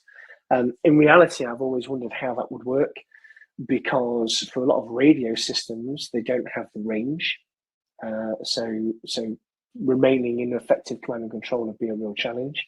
If it is the apocalypse and Armageddon has come, then the cell towers might not be working either, so phone signal might not work. Technology would struggle. I know in some stadiums, their secondary control room is on the opposite side of the stadium, where they're still going to be exposed to the same bombs and CBRM and power loss that there would be anywhere else. So that's almost like a box ticking exercise. So I'd rather, I think, see that evolve to a transfer of power, because I think we also know that in that control room, those people that are so motivated to seeing it through and so motivated to seeing it right and so motivated to help. Even at this festival I was at, it was a small thing. Everybody in the control room wanted to go out and help. And then we've seen that again at the Manchester Arena bombing. People want to leave the control room and help. It's human nature. And in the events industry, you've got a microcosm, you've got a focus of those humans with that mindset. So everybody's going to want to go and help.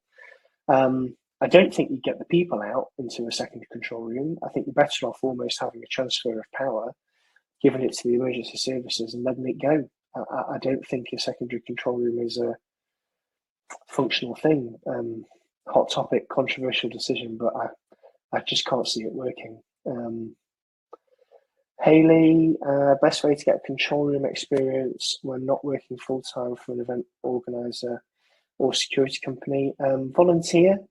LinkedIn's really full of people posting about the control rooms they work in, having a great summer, having a great events industry. It's not always easy to volunteer. Obviously, there's financial implications, especially for hotels and travel, but good people in the industry should look after you where they can.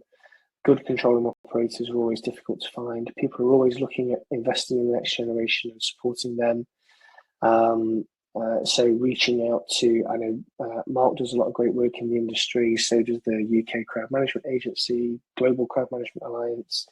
We support volunteers and control rooms and pay people to come and get experience and stuff like that. So there'll be people around that can help and that are always looking for good people. And LinkedIn is a really great source of work for that. Mark, the next one's for you from Keelan, I think, on the list. Yeah, Keelan. I think I know which Keelan that is. No, you're dead right. There's not a whole lot in Ireland. One of the reasons, there's lots of reasons. A lot of them are UK based and obviously focus on UK legislation. Being honest, one of the main things is there is UK legislation. As you guys know from what you do, there's not a whole lot of event-specific legislation in Ireland anyway. It's difficult. We are actually, now that you mention it, looking at some things for later in the year physically in Ireland before we might do an online thing. So get in touch with me. We might be doing something around, control rooms, operating in control rooms for events, all that kind of thing. To be honest, what we're trying to do is, as we work more and more and spot more and more ways we might be able to focus effort for the Irish market to develop, a 2-day course that will help or whatever. We're trying to be quite strategic in seeing the challenges rather than thinking we know what the market needs, if you get me. So the work this summer is pointing us towards where we should focus kind of our next course or seminar element. So we are planning for something in late Q3, maybe Q4 around event control rooms and how to operate in them. That seems to be what people are looking for. Again, for statutory agencies, the likes of you guys, event agencies that run big events and stuff like that. So get in touch and I'll keep you in the loop. But yeah, in the Irish market, I guess for people who aren't based in Ireland, the market obviously here is much smaller. So there aren't always those same opportunities we traditionally, everyone has really. We've traveled to the UK. It's been UK online masters courses. It's been, UK EPC courses. It's been stuff like that. So we are trying to bring as much as we can here actively. We've brought Keith Still over. We've had John Drury over. We've had Lloyd over doing stuff. So it's just where to focus on what people need, to be honest. So Keelan, to be honest, if you've had any conversations with people in the industry, if others are saying similar, or if there's a different thing you're all keen to do, but it's over in the UK and it's a lot more effort, just let me know, because we work with a lot of those people already, and just it's about deciding who to bring, what course to bring, and then just figuring out how it gets paid for and stuff. But we'd sooner get the insight from you guys that are looking for it to make sure we bring the right course and bring the right people, or develop the right course, rather than just gallivant off with what we think everyone wants. So if people have stuff they want, just shout. We'll always do what we can to bring the right people across. There's one from Daryl, and then which I think is brilliant, and I've been thinking about it while you've been talking. I was giving you time there. Yeah. And Daryl, that is an excellent question. And when I find you in the real world, we shall have a drink or a chat over that. I think that's quite a thing. Is there any data that would suggest there's a breakdown of the clarity of message coming from the front line? It's the same old send 3 and 4 pence, we're going for a dance, instead of send reinforcements, we're going to advance. That's the bit that we get into, isn't it? And how many comms layers is too many? Yeah, let's look at that Manchester Arena bombing, and let's look at that parents who 8-10 minutes, whatever it was, before the bomb detonated, went to speak to a steward and say, that bloke over there's making me feel uneasy, I think we should go and intervene. We know this, we know it was examined from a number of different perspectives. We know the steward very honestly turned around and said, oh, well, I don't want to be perceived as racist, and had some concerns, which to his credit, he's been incredibly vocal about, which we can all learn from. I think there's got to, but ultimately that information never made it into the control room in time. So I think it's, are the layers effectively managing the transfer of information? So can the public report directly into your control room, text a steward, or other software that, like us, and other systems that support that kind of information? That helps to solve that problem. But when it lands, is it landing in front of the eyeballs of people who can do something about it because they're empowered to, and because they've got the capacity to read it and follow it? So how many layers is too many depends on the inputs coming in, and if you've got enough key decision makers. It links very much to the question around how many people should we have in the control room, and why I said 2. Somebody's got to hear it and read it and write it, and somebody's got to do it, and go to the toilet while the other person has something to eat. Those simple things. So how many layers is too many? I wouldn't go more than 3. A radio channel, and then some technology, free technology or paid for technology, and then a backup, analog handwritten backup, something like that. And you don't tend to find more than 3, I don't think. Of course, there'll be multiple radio channels, and there might be a public address function in place, and there'll be things like that. But if it's more than 3, I mean, people only do 5 things. So any more than 3, we're starting to design stress in. We're starting to create the problem ourselves. We're starting to build it the wrong way around. So I wouldn't go more than 3 personally. If that helps, Daryl. But great question. And is there any evidence of it going the wrong way around? I think if it's what I come across most often, and I don't know about you guys or Mark, but it's if people can't hear it. So if they're using a radio system and the control room is too noisy, and they struggle to hear it, or the person is in a noisy space and they struggle to say it, and there's a lot of background noise, the noise contamination makes some things difficult to understand. I think that's why WhatsApp crept into the control room anyway, really, so that things could be written down in a quick photo, but obviously it needs to be managed and coordinated in a really good way, and it's not always, as we've seen throughout the presentation. So noise contamination plays a big part. Language barriers, skill sets play a big part. So generally, I don't think anybody captures that evidence, but I think in our hearts we know it's a challenge. I think the noise contamination is a good one. I think we've all worked on shows where we worked on one international one quite recently where straight up there was a lot of money spent on a solid radio system, a lot of radios, repeaters, everything.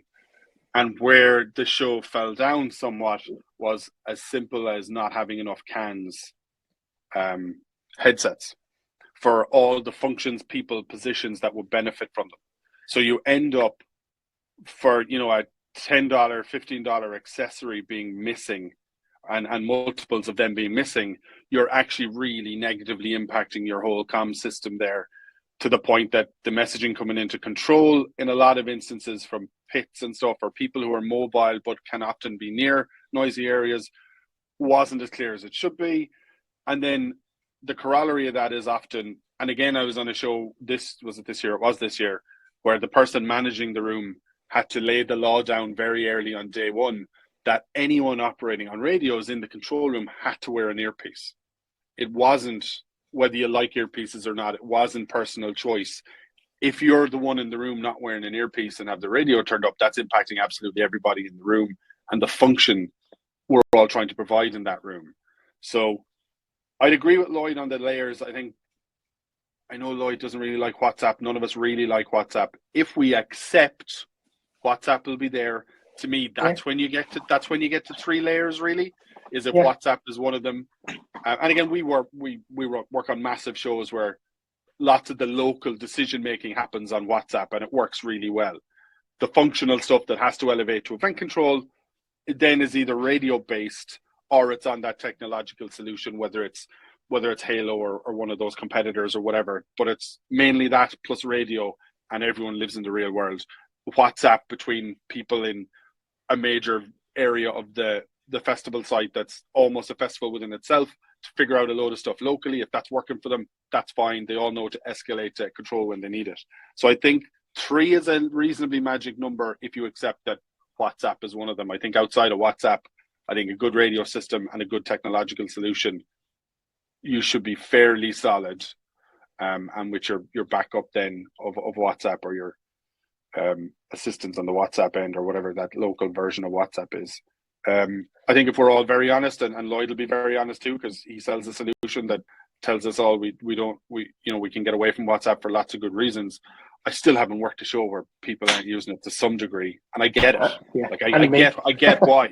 And Lloyd doesn't spend his time saying you all have to stop using WhatsApp. But when you examine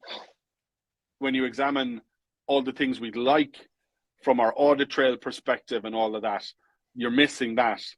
But then you have that ubiquitous, people understand how to use it, there's no training involved, you're always that. So I think 3 is a magic number if WhatsApp's an element of it. And I think depending on the show, WhatsApp varies.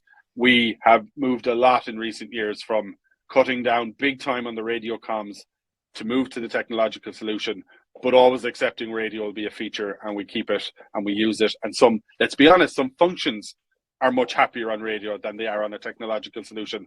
Others are quick to migrate, love it, get it. So I think there'll always be that mix for me.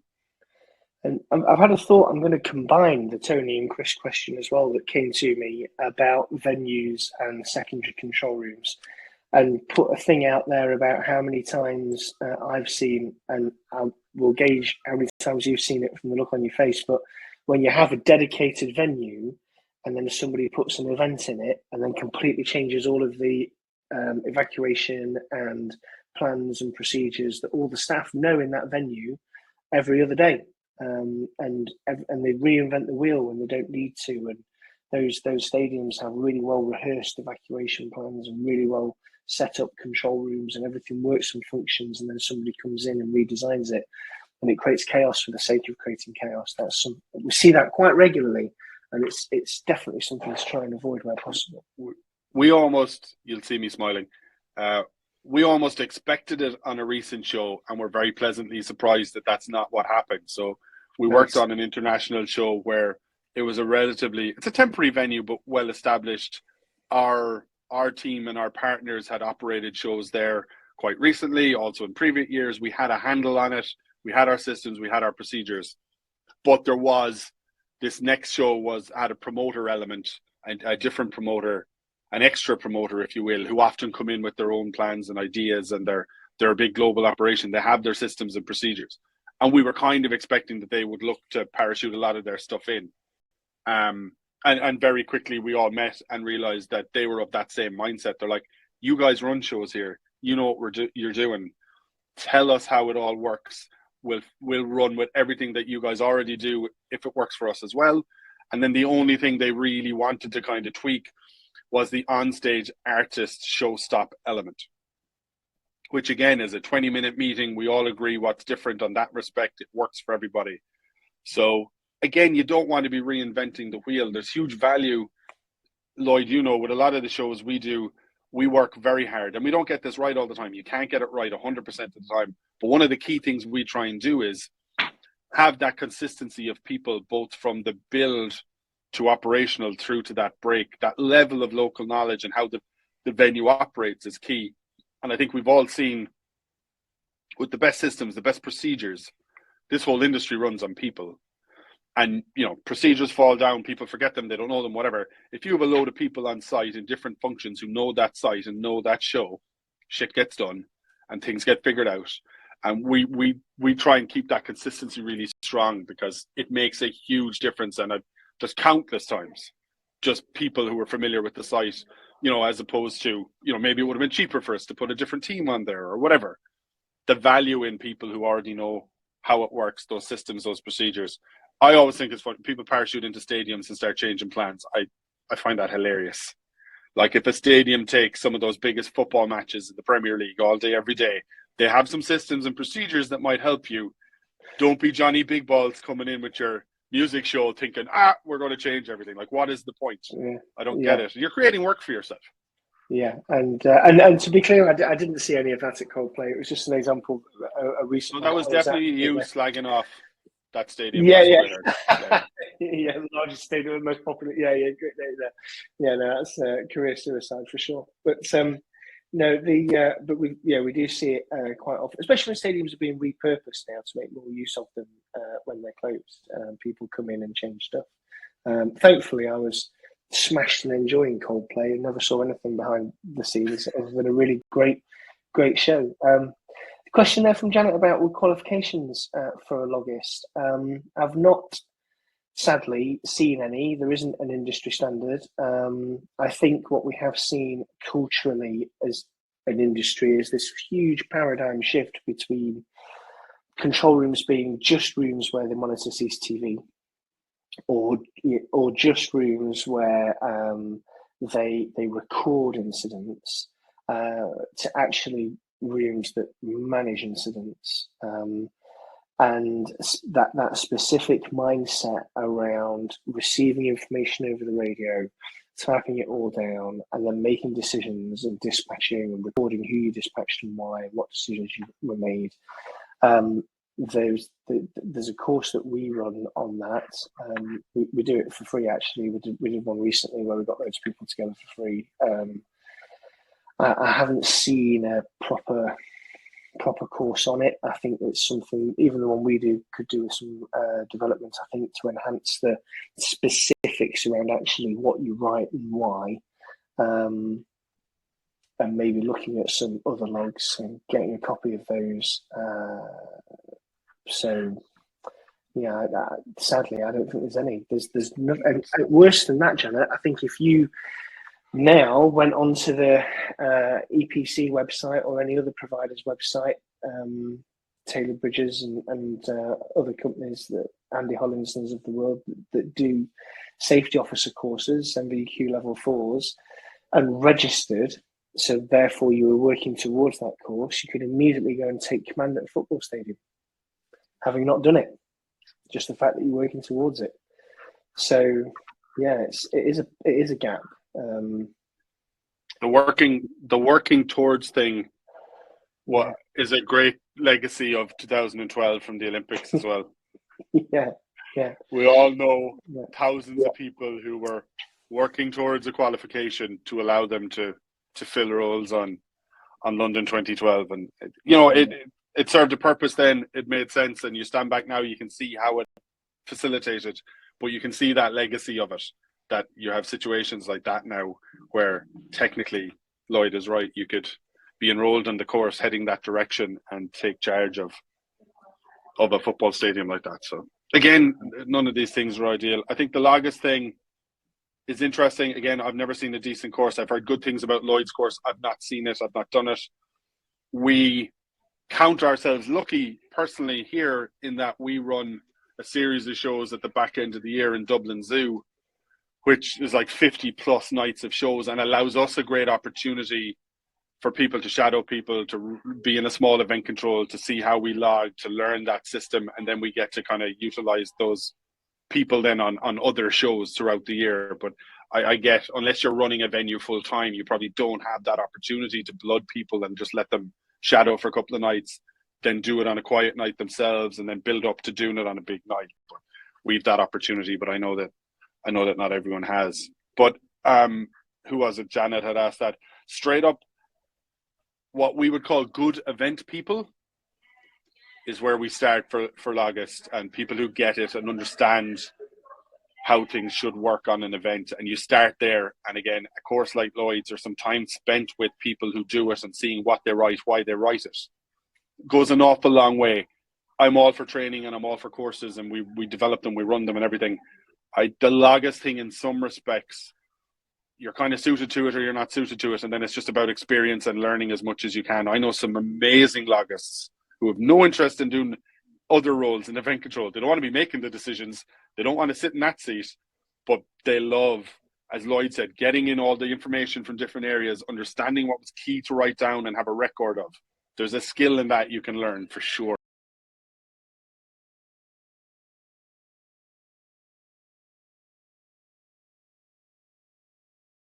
I used to train lifeguards for years, and I always said, we teach them CPR and life-saving techniques, hoping they never discover if they can use them.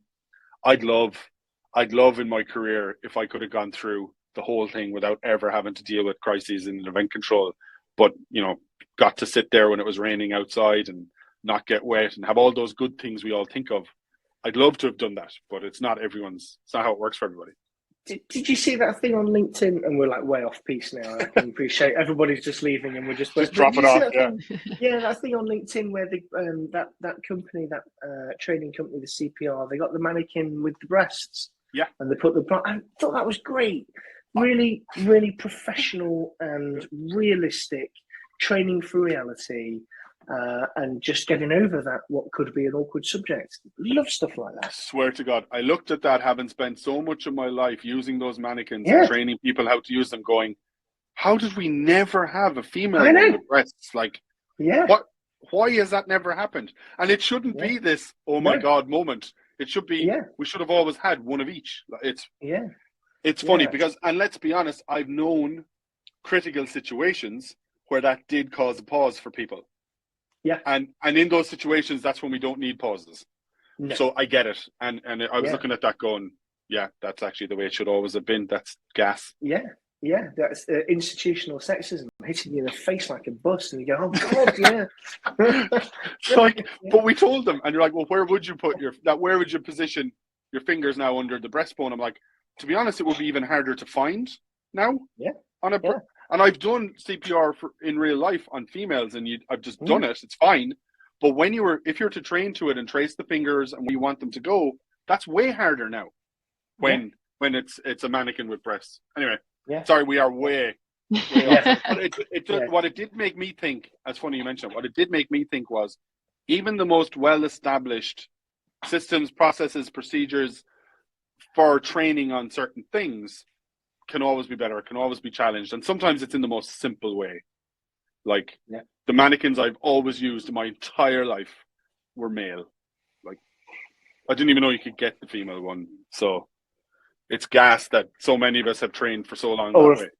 Or a female head on a male body. That's the yes. At best, it was a fit. Yeah, exactly. Yeah, ridiculous. Yeah. That's. I think there's no more questions. Quite a tangent, all right. Always to learn. Right. Well, thanks a million, guys. We did have some great questions in there, and I know we had a couple of people in the chat box also say that they are on their way to event sites for festivals, or they have festivals coming up in the next 2 weeks. So I'm sure all of that will come really, really in handy for everyone. All right. Brilliant. Thanks a million, everyone. Thanks, guys. Bye. Cheers. Thanks, Lloyd.